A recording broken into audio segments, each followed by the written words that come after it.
자, 오늘은 소매 판매 데이터가 나온 날이었습니다. 그다지 좋지 않게 나왔다는 점 저희 속보 방송을 통해서 알려드렸는데요.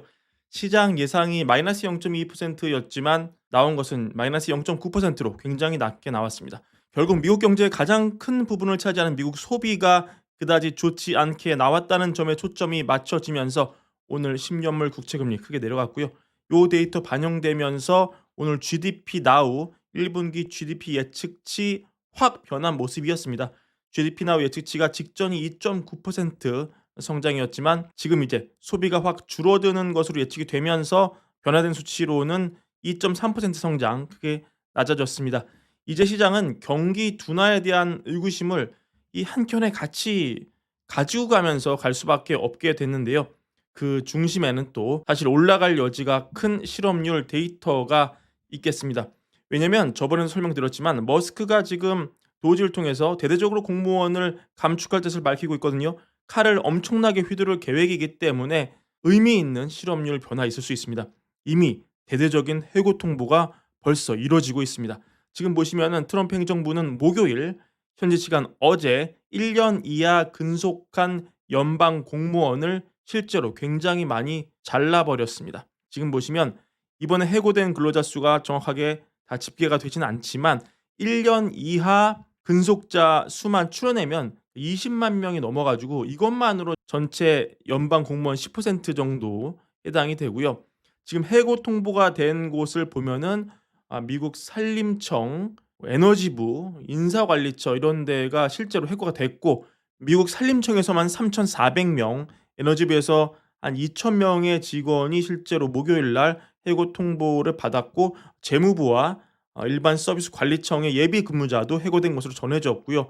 또 지금 보훈부, 베테랑을 관리하는 보훈부에서도 지금 1,000명 넘게 지금 해고가 됐다고 발표가 됐습니다.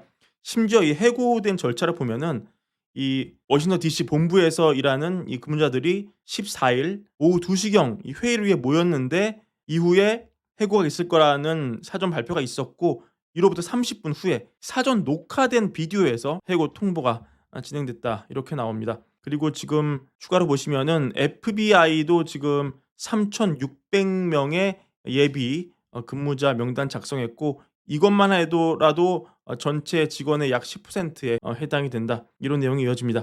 결국은 들어온 지 얼마 안 되는 그런 사람은 지금 잘릴 가능성이 높다. 이것만 해도 수십만 명이 될 수 있다. 정부 안에서 이렇게 과감한 고용 감축이 이어진다. 이런 내용이기 때문에 충분히 단기 실업률을 확 뛰게 만들 수 있는 그런 데이터입니다. 결국 연준이 항상 강조하죠. 파월이 강조합니다. 지금 미국 경제 너무 좋지만 만약에 노동의 취약성이 드러난다면 실업률에 의미 있는 변화가 있다면 금리 낮출 수 있다 강조하고 있거든요. 결국 연준이 이런 식으로 노동 시장의 불안을 금리 인하로 연결하는 그런 내러티브를 가지고 있기 때문에 왜냐하면 연준은 이중 책무 아닙니까? 최대 고용과 그다음 물가 안정. 지난해 9월 연준은 고용이 악화됐다는 이유로 금리를 이미 여러 차례 내린 바 있습니다. 지금도 똑같은 상황이 벌어질 수 있죠. 결국 이런 식의 해고가 연준의 행동을 이끌어내는 효과. 물론 이 트럼프 정부가 금리 하나만을 위해 정부 구조조정을 하는 건 아니겠으나 이게 실업률에 영향을 미치고 결국 연준의 행동을 이끌어내는 이런 효과가 나올 공산이 크다. 이 얘기를 꼭 전해드리고 싶고요.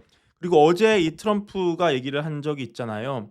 이 대만이 미국 반도체를 다 뺏어갔다 이런 얘기 하지 않았습니까? 그래서 대만이 발칵 뒤집혔죠. 그래서 바로 저자세로 나가고 있습니다.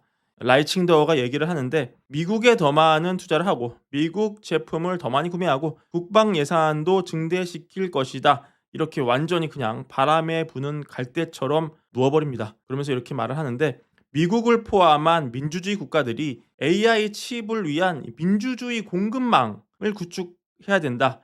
글로벌 동맹을 맺어야 된다. 이렇게 얘기를 하고 또 타이완의 한 고위 관계자는 이 TSMC가 미국에 대한 투자를 늘리는 게 가능하다고 판단한다면 타이완 정부가 어떤 가교 역할을 하겠다. 이렇게 얘기도 합니다. 또 타이완 정부는 올해 국방 예산을 GDP의 2.5에서 3%로 늘리는 특별 예산을 만들려고 한다. 이렇게 얘기하면서 여튼 트럼프의 심기를 최대한 거스르지 않으려는 그런 모습 보이고 있고요.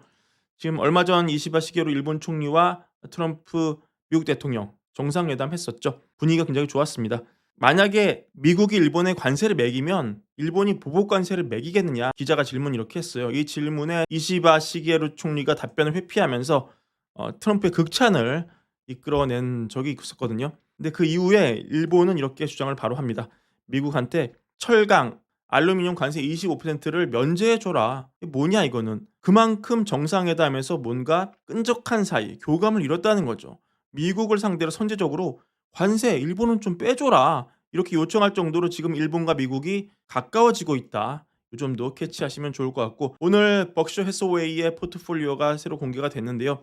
지난 방송 통해서 옥시덴탈 지분 늘렸다는 소식 전해드린 바 있습니다. 그전에는 시리우스 XM 지분 늘렸다는 얘기 전해드린 바 있는데, 이번에 포트를 보니까 이 주류 회사죠. 컨스텔레이션 브랜드, 미국에서 가장 잘 팔리는 모델로 맥주 만드는 회사하고, 또 한국인에게 굉장히 친숙한 이 코로나 맥주를 만드는 그런 회사입니다. 역시 식음료 회사를 좋아하는 버핏의 행보가 드러났다 이렇게 볼 수 있고요. 이 소식 알려지자 애프터마켓에서 이 주가 6% 넘게 급등했습니다. 그리고 뱅크 오브 아메리카 주식은 더 처분한 것으로 알려졌습니다. 참고하시기 바랍니다.